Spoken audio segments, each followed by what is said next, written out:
Halo hai, selamat hari Rabu, welcome back again di Seni Pasar Modal bersama gua Fajar Sidik. Karena ini hari Rabu kita akan ngebahas mengenai analisa fundamental saham yaitu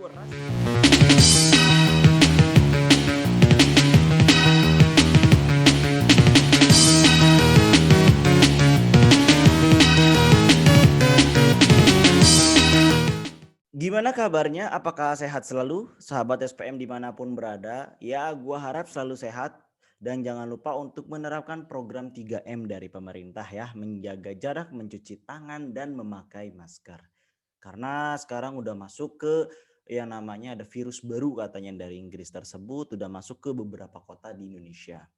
Ya harapannya itu tidak cepat menyebarnya, artinya cepat ditanggulangi biar kejadian seperti tahun kemarin tidak terulang lagi. Agar kenapa? Agar bursa kita juga ya aman, damai dan sentosa gitu lah. Apalagi untuk para investor maupun trader.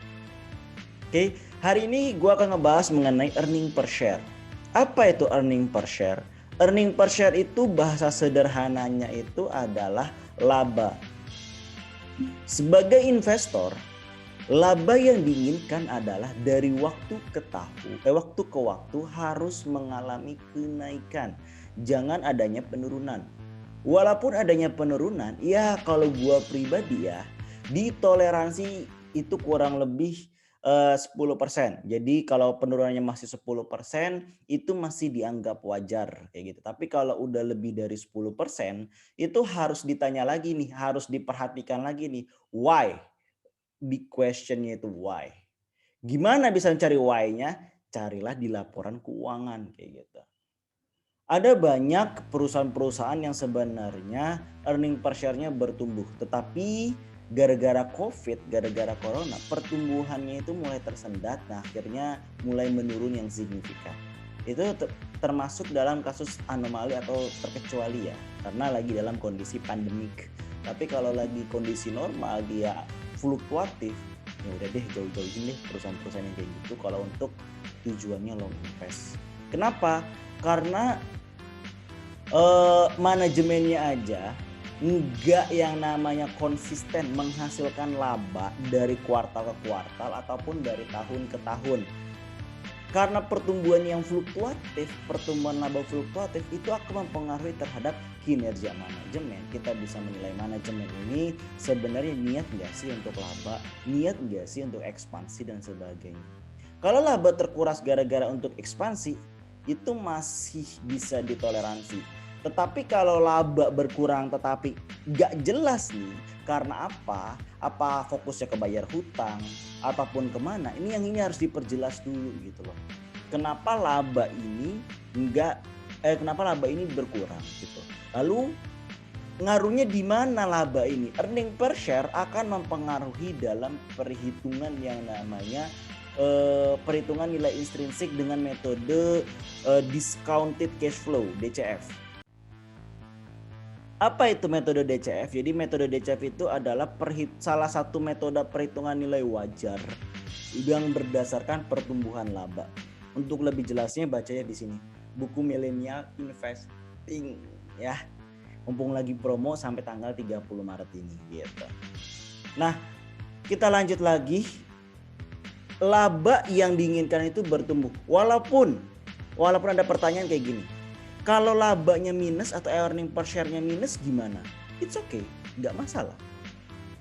Ya perusahaan UMKM pertama kali emang langsung take profit 100 juta gitu kan, enggak juga. Perlahan 100.000 dulu, terus naik ke 1 juta, naik ke 10 juta, naik ke 20 juta, baru ke 100 juta kayak gitu loh.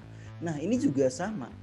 Walaupun earning per share-nya minus, yang penting bertumbuh. Dari tahun ke tahun itu Q-nya ya, bertumbuh. Walaupun bertumbuhnya 1, tapi itu masih dikatakan bertumbuh. Jadi itu masih dikategorikan baik. Walaupun profil resikonya tentunya berbeda antara kita masuk di perusahaan yang udah matang, yang udah dewasa, ya pasti dia stabil gitu dan labanya besar banget. Tapi kalau yang perusahaan UMKM itu kan labanya kecil. Apakah bermasalah? Apakah boleh seorang investor masuk di yang kayak gini? Boleh. Itulah yang sebutannya yang kita masuk -1 dulu, terus ke 0, 1, kedua. Nah, itu sebutannya adalah growth investing atau perusahaan yang akan bertumbuh, mempunyai potensi untuk bertumbuh. Sedangkan kalau yang dewasa ini adalah perusahaan mature, udah stabil ekonominya, udah stabil cash inflow-nya. Dengan kestabilan ini, maka ini berdampak kemana? Berdampak kepada yang namanya pertumbuhan tiap tahun. Makanya perusahaan-perusahaan yang udah mature ini, kalau tiap tahun itu ya pertumbuhannya paling kenceng sampai 10%-an kayak gitu loh pertumbuhannya ya, pertumbuhan harganya. Sedangkan kalau misalkan ini yang growth, itu pertumbuhannya gak tentu, bisa belasan, bisa puluhan, bahkan bisa ratusan kayak gitu. Kenapa? Karena growth ini kan istilahnya semacam kayak bom waktu. Bom waktu ini kalau digunakan di momen yang tepat itu bermanfaat. Tapi kalau bom waktu digunakan bukan di momen yang tepat, maka itu akan menjadi penjahat. Ya emang seperti buah si malakama kayak gitu, growth investing.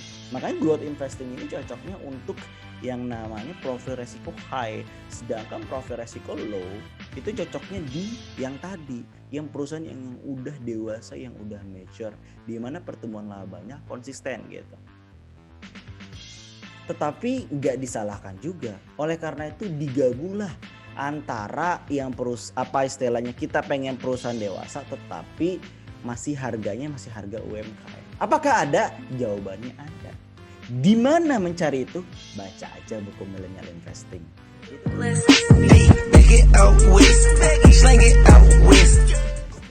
Itu terjawab semua dengan metode apa? Growth investing. Oke. Nah, ini gue bakal nunjukin yaitu adalah emiten yang strike selama 6 tahun terakhir atau 6 kali berturut-turut menghasilkan pertumbuhan laba. Yaitu ada CAS, MD, JSMR, MFI, Waskita, Sril, Sido, BPI, Aces, GGRM, Mega, Rimo, Trim, Nobu, PTPP, TGKA, SKLD, KF, Unilever, BBCA, Wika. Perusahaan yang mature di mana? Perusahaan yang mature bisa lihat tuh. Waskita, Sril, Sido, Aces, GGRM, terus PTPP, lalu ada KF, Unilever, BBCA, Wika. Itu adalah perusahaan-perusahaan yang udah mature atau udah dewasa. Yang harganya tentunya ya harus disesuaikan kayak gitu. Dan ini ada potensi-potensi lainnya nih kayak CSMD, JSMR, MFI, lalu ada BPI, lalu ada Mega, Rimo, Trim, yang istilahnya dia bertumbuh nih EPS-nya, strike selama 6 kali berturut-turut. Cuma yang jadi pertanyaan, apakah fundamental atau rasio-rasio keuangan lainnya bagus? Ini yang harus dibedah. Tetapi emiten-emiten ini bisa masuk watchlist dari sahabat SPE untuk menganalisa lebih lanjut jika ingin mencari perusahaan yang growth investing. Tinggal lihat nilai PEG atau yang namanya price to earning growth. Apakah itu nilai PEG-nya itu lebih dari 1? Jika lebih dari 1, maka secara hukumnya itu bisa digolongkan terhadap yang namanya growth investing. Dan bagi yang profil resiko high boleh ditoleh kayak gitu. Tetapi kalau PG-nya aja kurang dari 1, lalu fundamental yang lainnya jelek, ya udah deh gak usah ditoleh gitu. Walaupun dia strike ini kenapa juga harus kita cari tahu gitu. Oke? Kurang lebih itu untuk materi hari ini tentang earning per share. Semoga bermanfaat. Jika ingin membahas sesuatu, bahas ini dong, bahas ini, silakan komen aja di bawah ini ya. Jadi ntar pasti gue bahas kayak gitu. Jangan lupa kalau sekali ini bermanfaat silahkan share dan juga jangan lupa untuk subscribe. Oke, thank you for watching. Gua Fajar Sidik pamit. Bye.